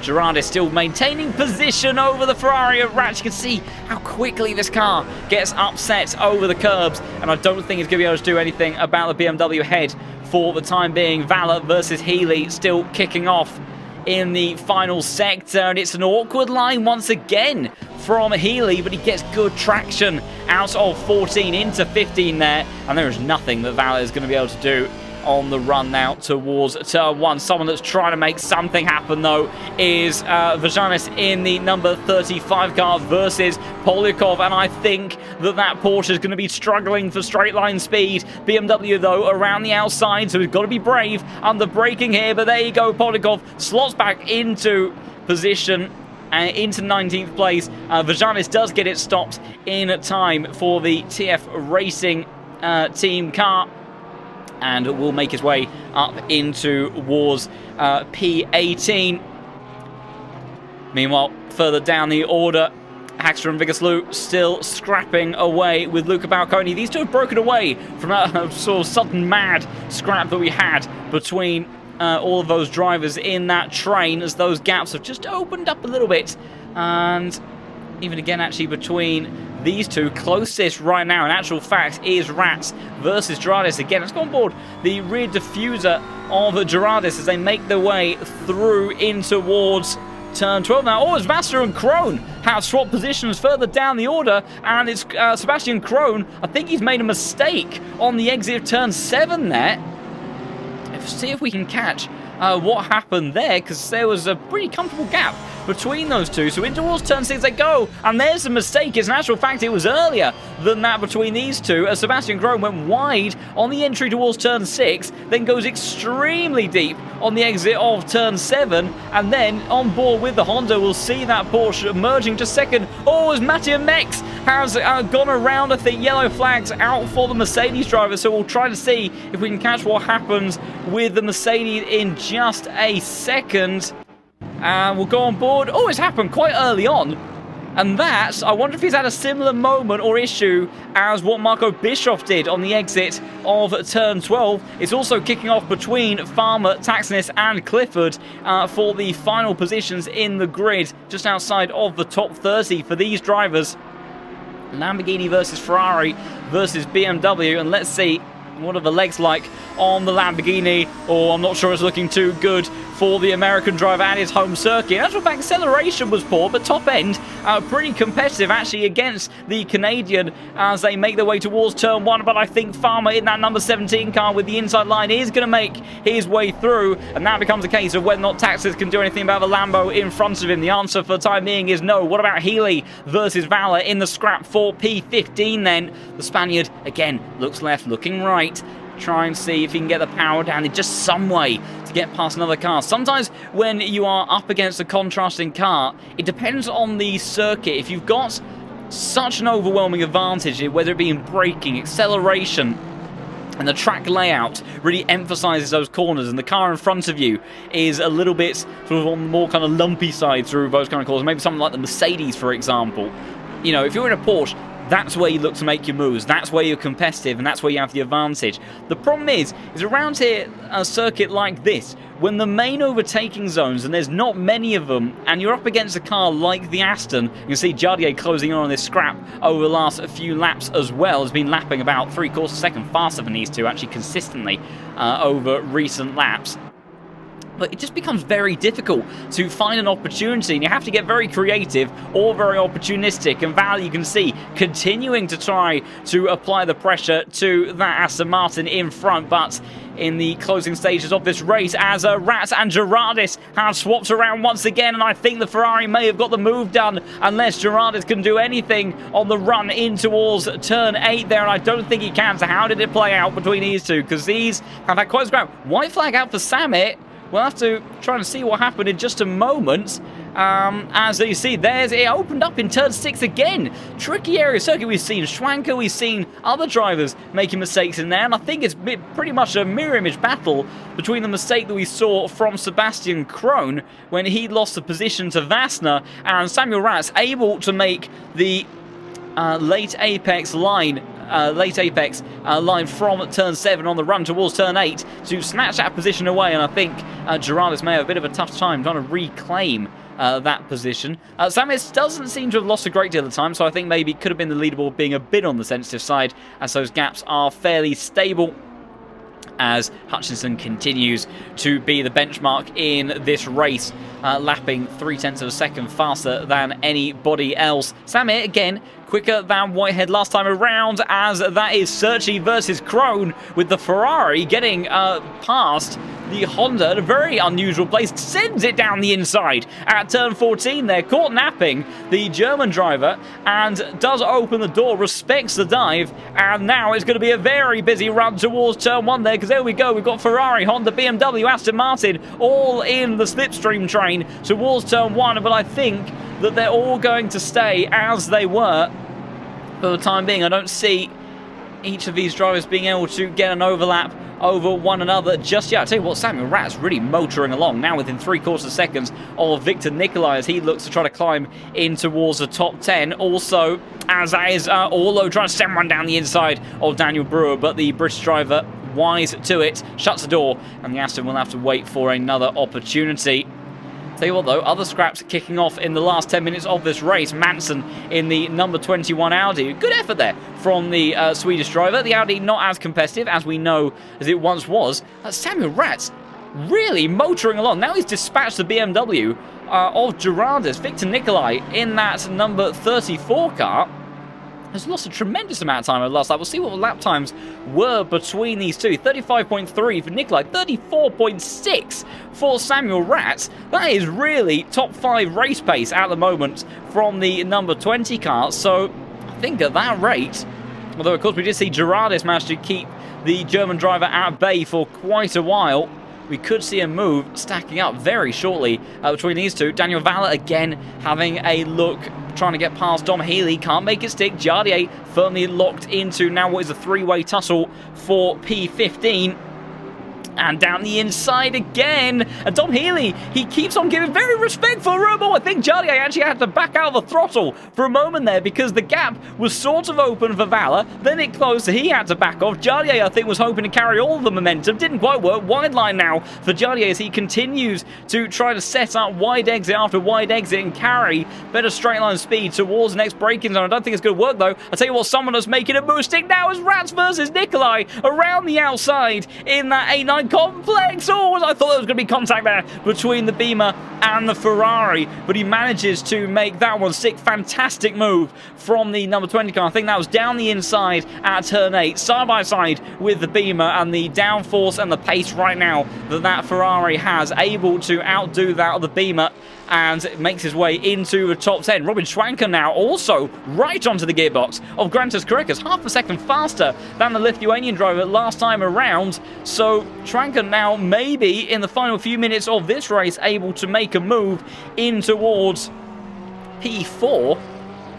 And with the straight line speed advantage, you would have to think he'd have a good chance of making it stick. Jardier trying to do exactly that and make a move over Daniel Valler, but he's got the slipstream of the Aston, but the Honda, we know, is a rocket ship at times. Jardier looking to that inside line. Surely it's going to be a dive on the brakes, because if he wants to get Healy as well, showing his nose. Valiant defense, though, from the Spaniard in front of him. And again, it's Ferrari hell for the number 4 car. But again, whilst he has the pace, he just can't seem to make it stick over these Ferraris. And of course, now he doesn't have strategy on his side. He carries good momentum out of turn 4 again. And will he think about a move up to the inside? Turn 6, he's trying to force the issue, and he's managed to open up the door over the Spaniard. And it's side by side now through turn 7. We've seen Jardier make move after move through here before. On the exit now, Honda trying to get the power down, but again the Ferrari's just a little bit too strong. But he's right in the gearbox. If you're a keen aero person, you're going to get a nice view of the front splitter on board of that Honda.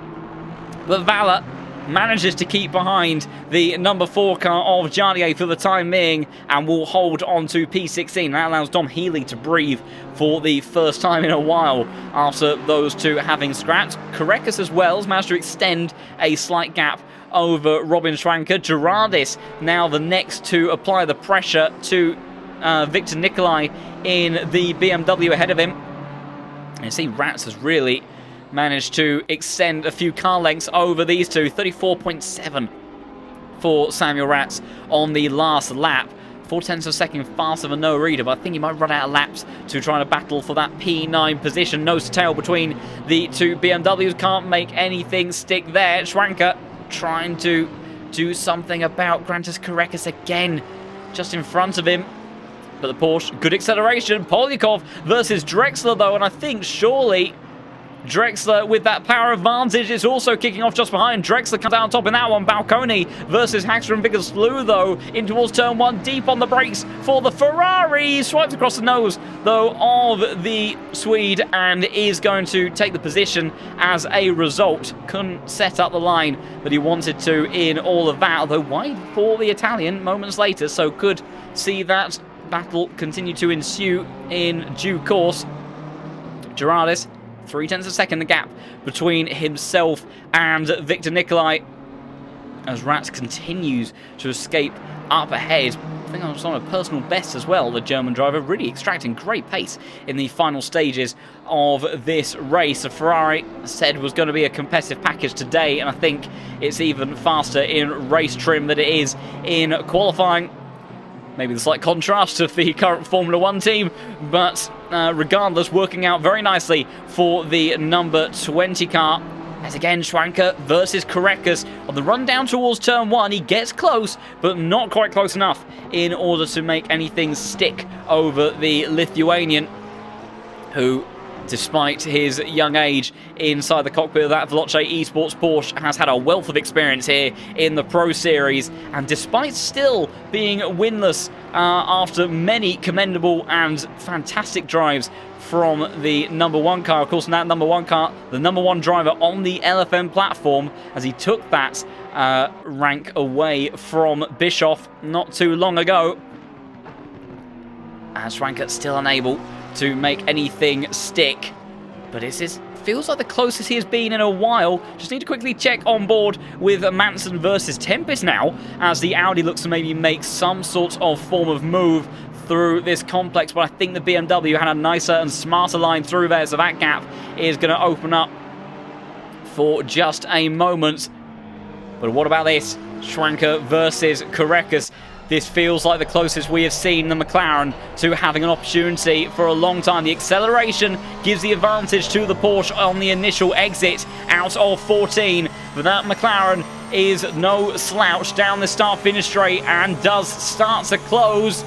But he is running out of room, but he's gaining pretty quick, and Correctus feels the need to go defensive for the first time in a long time. And Schwanker around the outside he goes, but surely the braking capability in favour of the Porsche holds that line, and a little bit of a shuffle again across the middle of the track. And that's what we saw in that battle with one of the Audis not too long ago, and Correctus able to hold on to P4 for the time being, but Schwanker we'll just have a couple more laps to try to regain onto that car as this battle between Balconi and Polikov still taking place. Jardier still unable to make a move past Daniel Valla.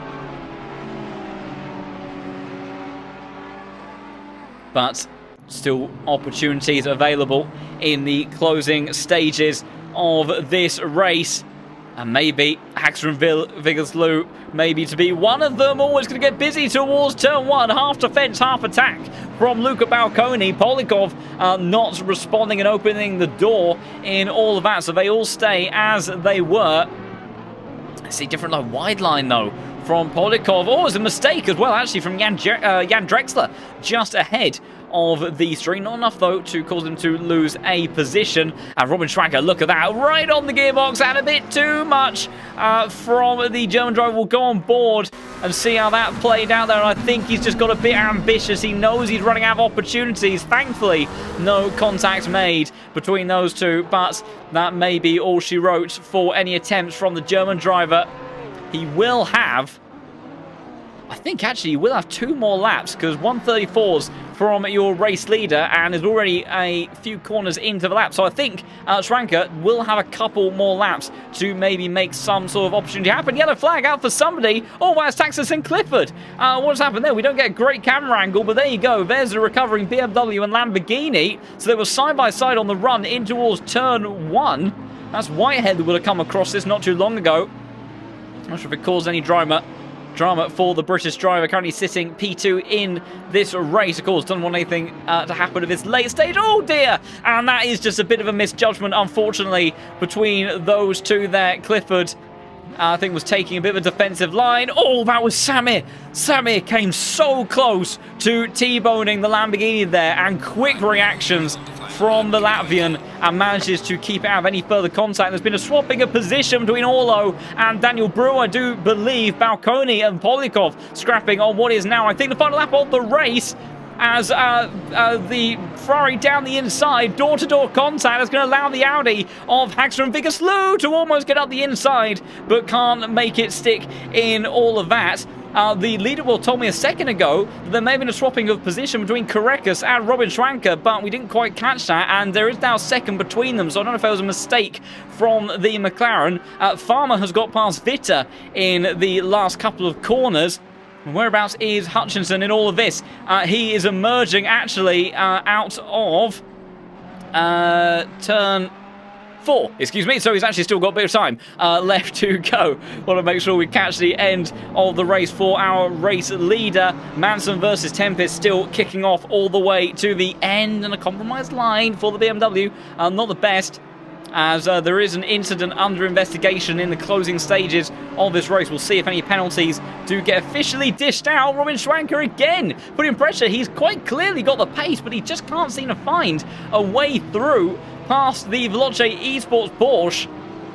And they've got a bit of traffic of Taxness and Clifford not too far in front, that are continuing to have their own scrap, as Hutchinson just rounding his way through the penultimate bit of banking. I'm not sure if anything is going to have to be a drag race or a dive in towards turn 13 from Schwanker. We've sort of seen him trial it before, but it's going to get very awkward with the traffic in just a moment.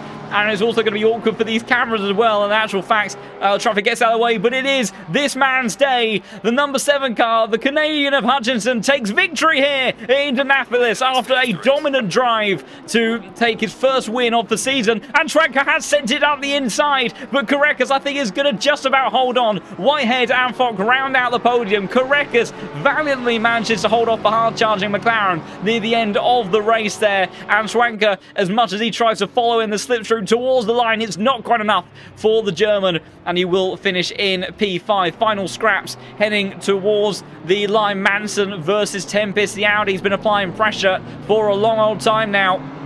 I'm not sure he's got the opportunities to make anything happen. Tempest has kept a cool head. Jardier, though, late attempt on Daniel Valla, and it's side-by-side through a final corner. That's going to be awkward between the pair of them. Ferrari on the inside, Jardier towards the outside. Drag race between the pair of them. Who's got the legs? As we go for the Ferrari, and it's going to go towards the Honda, and Jardier does make a stick on, and a not too happy finish, clearly, for the Spaniard there. It's kicking off between Balconi versus Drexler, and there's another drag race as these 5 cars make their way towards the line. I think it will be, though, Vajanis, Drexler, Balconi, Polikov, and Hagstrom, Vigaslu that see them finish in that order. And then the last scrap that we've got in the end of all of this for 29th position is Paulo Lima and Tyler Farmer, as they make their way through turn 15, and I think it could be a fairly close run to the line once more, but I don't think the Ferrari's got just enough time to make it stick, because there's the finish line, and it will be the Portuguese driver that finishes in front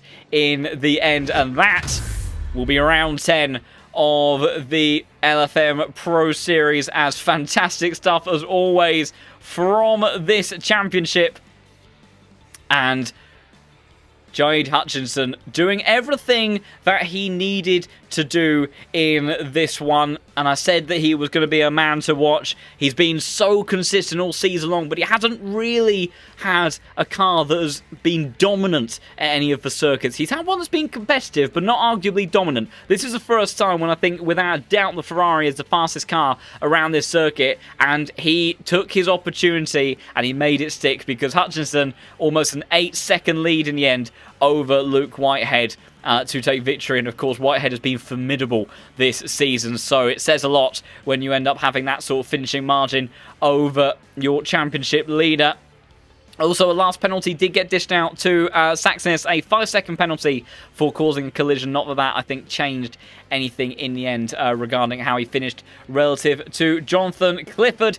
But here are your results then from tonight's evening of action. Hutchinson takes a victory ahead of Whitehead. Samuel Fock takes P3. Great podium from the Latvian driver after what was a very scary moment in the closing stages. Evasive action on that instant between Clifford and Saxonis. Korekas and Schwanker round out the top 5, with Bischoff, Vubbling, Walsingham, Noah Eder, Rats going to the end of the top 10, with Nikolai, Gerardis, Tempest, Manson, and Healy rounding out the top 15. And then Jardier with that last minute move over Daniel Valla. Great drag race between those two towards the finish line. Strom gets up into P16 with Valla, Vajanes, Drexler, Balconi, Polikov, Hagstrom, Vigaslu, Searchy, Vassner, Krone, Orlo, Brewer, Mex, Lima, and Farmer rounding out the top 30, with Benny Vitter, Jonathan Clifford and Janis Taxnis rounding out your finishing order. And I think we had potentially a couple of DNFs in all of ours, as well as my game crashes and explodes in the background of all of that. So good timing there from ACC, but thankfully no harm done with regards to tonight's evening of racing. But what a fantastic evening of action it has been, as always, in the Pro Series. We'll hang about for a brief moment and see if anyone wants to join for an interview. But what an important round for Jade Hutchinson to get that job done here in the Pro Series. I do also want to try to see if I can. Is difficult, because we will also see if we can catch any changes in terms of the championship standings on the back of this result, which they may have updated already. Have they? I'm not sure they have. So we'll hang about just a little bit longer and see if they do pop up. If not, we will, of course, have to see and wait and how it plays out later on in this championship. But Hutchinson came into this sitting P4 in the standings overall, and with that victory today, does very much in a last-minute attempt to make his way in towards that top 3. Of course, with Boothby not starting the race today, Though, or in total, when considering the drop scores, it may not affect his championship hopes. It does, of course, remove an opportunity for him to really be consistently scoring points in that championship effort. But of course, as we saw for the likes of Jardier today, one of the lone Hondas on the grid, the Honda not the most competitive car, so perhaps it was just an opportunistic choice for Boothby to give himself a little bit of a break away from the Pro Series and get some extra practice in going into the following round to see if any standings have updated, and there we go, they have. So Whitehead still your championship leader and extends his advantage now over Korekis that goes into P2 with Boothby P3, Hutchinson right there in P4, and Bischoff still remaining in P5. I have my magical spreadsheet in the background that I will be looking to update and keep track of regarding the drop scores, but it'll only be in the last couple of rounds where we start to see those drop scores coming into effect on the standings that you see on the LFM websites, because it is the best 10 out of 12 results that count towards the finishing total. So right now, Luke Whitehead's total up at around 14,500.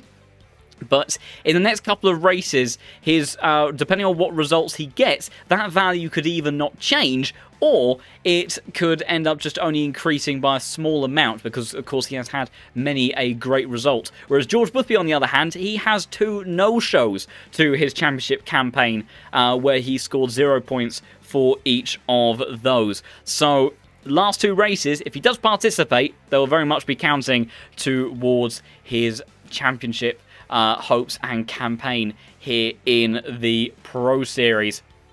It does look like, though, unfortunately, we won't be having any interviews this evening, so we will look to start wrapping up there. But what an evening of action we have had here at Indianapolis. Fantastic stuff from all of our drivers, and a mega result from the Canadian of Jade Hutchinson, who finally managed to translate raw car pace into a top quality result here in the top split of the Pro Series. Next week, our drivers will be heading to Imola for the penultimate round of the championship, which is going to be an interesting and tricky one for these cars. The Ferrari, not the most competitive there. So for the likes of Hutchinson, Samir, it could be a little bit of a contrast in terms of what we saw this evening, and difficult for those drivers to remain quite as competitive. The Aston Martins, I think, actually one of the most favourable cars around there. So if we have the likes of Romagnoli rejoining us for next week round, expect him to be pretty fast in the British outfit. And it's not the greatest of circuits for the Porsches either, I don't believe. So maybe the likes of Boothby, Valentine in the Hondas, if they do end up taking part in round 11, then that may start to really close up all of the gaps as we head into the final race of the championship for round 12 in a couple of weeks' time, which will be at Suzuka. And that's going to be a very interesting one indeed for all of our drivers in question. But I think then that is going to be it for this evening. So thank you everybody so much for watching. If you have enjoyed tonight's action here in the Pro Series, then do consider subscribing to the channel and supporting what's been an incredible journey over the last few months. And if what you have watched takes your fancy of getting involved yourself, then also do head over to the lowfuelmotorsport.com website and get yourself signed up, get yourself a license, and start taking part in some of these incredible races, as of course the daily racing across ACC, as well as R Factor 2 now. If maybe GT3 cars in ACC doesn't quite take your fancy, there are single-seaters, sports, prototypes, all of that on R Factor 2. Touring cars as well, if you want a little bit more door-banging action between some saloons. So plenty to choose from, and great to have this community ever growing. And of course as well, if you want to just be a part of this community and share all the love and passion that we each have for sim racing and motorsport in general, then also do consider joining the Discord server as well. Great to have as many of you there as possible. But that will be it for this evening then. So thank you everybody so much for watching tonight at Indianapolis. But for now then, it's goodbye.